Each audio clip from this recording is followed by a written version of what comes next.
Ya, perdagangan saham di Bursa Efek Indonesia baru saja ditutup. Kita akan membahasnya bersama MNC Sekuritas. IHSG awal Oktober ditutup menguat hampir 2% ke level 6.300. Untuk membahas prospek dan IHSG besok, kita telah bersama Herdi Tia Wicaksana, analis MNC Sekuritas. Ya, terima kasih Mas Didit sudah bergabung di Closing Market. Mas Didit, kita lihat hari ini di awal Oktober IHSG bisa tembus ke 6.300. Apakah Oktober tahun ini akan menjadi up Oktober gitu? Oke, kalau kita melihat ya dengan adanya penguatan IHSG terlebih di hari ini menguat 1,8% di 6342, kami melihat adanya memang potensi penguatan dari IHSG sendiri di Oktober ataupun nanti sampai akhir-akhir di tahun 2021 sendiri. Namun demikian yang perlu kita perhatikan ini nampaknya secara teknikal untuk IHSG sendiri penguatannya akan cenderung sudah mulai terbatas. Paling tidak nanti untuk menguji ke area 6350 sampai 6360. Kemudian terkoreksi kembali paling tidak nanti ke areanya di area 6260 hingga ke area 6210-an seperti itu, Mas. Artinya apakah memang IHSG belum terlalu terdampak dengan isu atau sentimen global seperti isu tapering, kemudian juga krisis keuangan di Evergrande dan lain-lainnya begitu? Oke, kalau untuk isu tapering sendiri sebenarnya kita sudah pernah mengalaminya di tahun 2013 ya. Jadi kami perkirakan untuk isu tapering sendiri mempengaruhi ke IHSG ini sedikit banyak memang akan mempengaruhi, namun tidak akan seburuk di tahun 2013 karena kami memperkirakan pemerintah telah memitigasi hal seperti ini sehingga tidak akan seburuk di tahun 2013. Jadi memang masih ada secara teknikal sendiri memang masih ada sedikit uptrend atau uptrend sendiri di IHSG paling tidak nanti untuk menguji ke 64 sampai 6.600 di akhir tahun kami perkirakan seperti itu. Iya, penguatan IHSG hari ini ditopang oleh aksi beli asing yang cukup besar begitu. Apa sih yang membuat investor asing ini cukup confidence di IHSG? Oke, kita melihat memang investor asing saat ini mulai berburu saham-saham blue chip yang kami perkirakan ini valuasinya cenderung sudah terbilang murah dalam tanda kutip seperti itu ya untuk investor asing sendiri. Nah, investor asing ini melihat saham-saham blue chip yang sudah tergolong murah, maka dari itu beberapa hari belakangan ini memang investor asing atau inflow masuk cukup besar di IHSG sendiri sehingga ini juga menyebabkan adanya kenaikan di IHSG terutama saat ini ditopang oleh dari sektor energi dan sektor properti di IHSG sendiri, begitu Mas. Iya, seberapa besar dampak dari pemerintah Amerika yang terancam gagal bayar utang begitu terkait dengan shutdown ini? Oke, ya untuk terancam gagal bayar hutang ini kan kita masih melihat adanya keputusan nanti di minggu kedua atau minggu ketiga bulan Oktober ini ya, apakah untuk debt ceiling atau plafon hutang di Amerika Serikat ini akan terjadi deadlock atau bisa dinaikkan.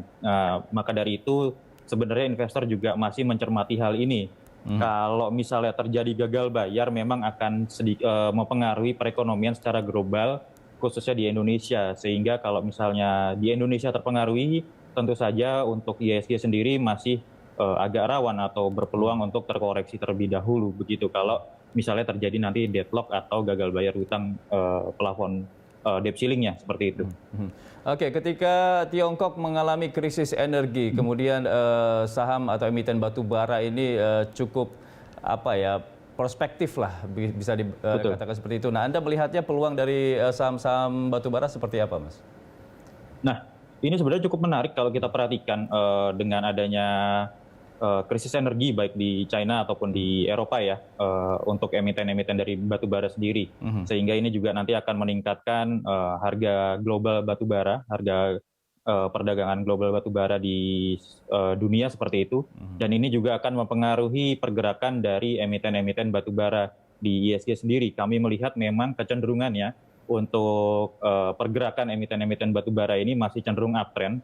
Dan kami melihat untuk emiten-emiten pilihan kami di sini ada PTBA dan DOIT, di mana PTBA kami perkirakan ini bisa mencapai ke levelnya terdekatnya, kami sertakan terlebih dahulu di level 3.000 hingga ke level 3.100. Dan untuk DOIT ini bisa mencapai ke level 400 hingga 420 dengan katalis adanya krisis energi dan kenaikan harga batu bara secara global seperti itu.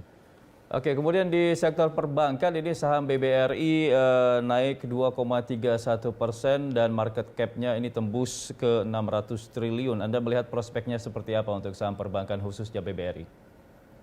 Oke, kalau untuk saham perbankan khususnya BBRI secara teknikal selama emiten BBRI ini masih bergerak di atas level 3690 atau bergerak di atas level 3860, maka kami perkirakan pergerakan BBRI ini akan menguji paling tidak di levelnya 4.000 dengan target terdekat yang bisa kami berikan itu ada di area 4.100 hingga ke area 4.225 ya, paling tidak nanti untuk menguji gap yang terbentuk di 4.210 sampai ke levelnya di area 4.170. Ini cukup menarik untuk pergerakan BBRI secara teknikal. Apabila telah menutup gap, kami perkirakan BBRI masih berpeluang untuk menguat paling tidak untuk ke levelnya di area 4.400 seperti itu. Jadi untuk para investor yang ingin mengkolek saham BBRI bisa dilihat untuk targetnya di gap yang ada dan nanti di level resisten di area 4.400 begitu. Oke,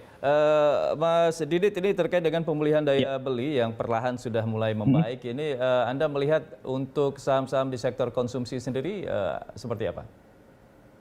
Kalau untuk di sektor konsumsi kami memang melihat secara teknikal pergerakannya masih cenderung lambat ya, tidak sekencang di tentu saja di sektor-sektor energi dan di sektor properti seperti itu. Namun demikian kami bisa merekomendasikan beberapa saham-saham dari sektor konsumsi gitu ya, terutama yang cenderung besar seperti Unilever, paling tidak nanti untuk menguji ke levelnya di area 4.100-an selama tidak tembus di bawah 3.800. Kemudian dari sektor retail begitu, untuk RAL sendiri sebenarnya cukup menarik dengan target terdekat kami sebenarnya sudah kena ya di area 730. Dengan target selanjutnya secara teknikal itu bisa mencapai di area 780 hingga ke area 800. Dan untuk retail selanjutnya ada MAPI. Itu untuk MAPI sendiri target kami itu berada di area 830 ya untuk pergerakan secara teknikalnya begitu. Jadi untuk naiknya daya beli konsumen atau untuk konsumsi sendiri ini akan mendukung kenaikan di sektor-sektor retail juga seperti itu. Oke, untuk rekomendasi besok kira-kira akan seperti apa pergerakan IHSG? Apakah tren up Oktober ini akan terus berlanjut? Oke, untuk pergerakan IHSG besok kami memperkirakan penguatannya akan relatif terbatas. Paling tidak menguji tadi ke levelnya 6350 sampai 6360 terlebih dahulu. Kemudian harap diwaspadai akan adanya rentang koreksi ya di area 6210 sampai 6260-an. Namun demikian tidak menutup kemungkinan bahwa untuk pergerakan IHSG selanjutnya setelah mencapai level koreksi tadi akan masih ada level uptrendnya ya. Paling tidak nanti menguji ke 6450 sampai base case-nya menguji resisten di 6500. Namun demikian investor tetap dapat mewaspadai akan adanya sentimen-sentimen global ataupun pergerakan teknikal IHSG ke depannya seperti itu. Oke, tetap waspada akan sentimen global begitu ya. Terima kasih Mas Didit sudah memberikan analisanya di Closing Market. Selamat kembali beraktivitas. Baik, sama-sama.